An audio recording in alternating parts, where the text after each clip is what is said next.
Assalamualaikum warahmatullahi wabarakatuh. Bismillahirrahmanirrahim. Hamdan wa syukrilillah ma ba'du.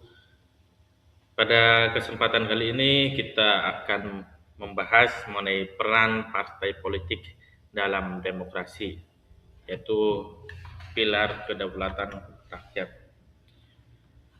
Partai mengumpulkan individu dengan nilai dan visi serupa untuk membangun platform politik yang jelas dari ekonomi, pendidikan, hingga hak-hak sipil. Tanpa struktur ini, artikulasi kepentingan kolektif menjadi lemah dan terfragmentasi.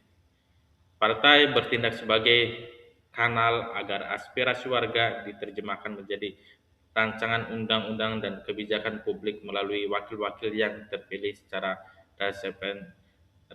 representatif. Partai memobilisasi pemilih, mengorganisir kampanye, serta memberi legitimasi pada proses pengambilan keputusan politik melalui potensi yang teratur dan aturan main yang disepakati. Fungsi strategis dalam sistem politik itu yang pertama sosialisasi politik, yang kedua rekrutmen elit, yang ketiga mengatur konflik. Ketiga fungsi ini saling melengkapi, yaitu sosialisasi menciptakan basis pemilih yang eh, terinformasi, rekrutmen memastikan, yaitu untuk memastikan kualitas wakil publik, dan pengaturan konflik, yaitu untuk menjaga stabilitas politik. Menjembatani aspirasi dan kebijakan, yaitu peran jembatan ini mensyaratkan transparansi proses pembuatan kebijakan dan mekanisme feedback dari masyarakat untuk memperbaiki implementasi secara berkesinambungan.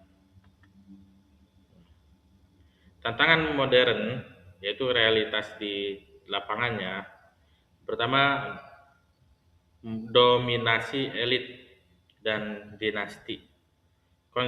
Konsentrasi kekuasaan pada kelompok tertentu, yaitu membatasi regenerasi politik dan menutup akses bagi talenta baru. Yang kedua, politik money atau politik uang.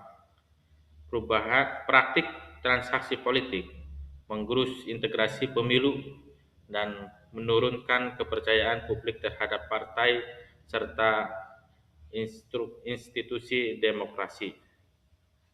Politik identitas, yaitu mobilisasi atas dasar suku, agama, atau identitas sempit dapat memecah kohesi sosial yang menggeser fokus dari isu kebijakan substantif. Jika tidak ditangani, tantangan ini melemahkan fungsi representatif partai dan mengancam kualitas demokrasi, menjadikan reformasi partai bagian sebagai urgensi nasional. Menuju reformasi partai politik, yaitu transparansi dana atau penguatan kaderisasi, yang ketiga digital dan partisipasi. Reformasi ini menuntut kombinasi kebijakan publik, tekanan sipil, dan komitmen internal partai untuk mengubah hasilnya adalah partai yang lebih responsif, etis, dan berkelanjutan.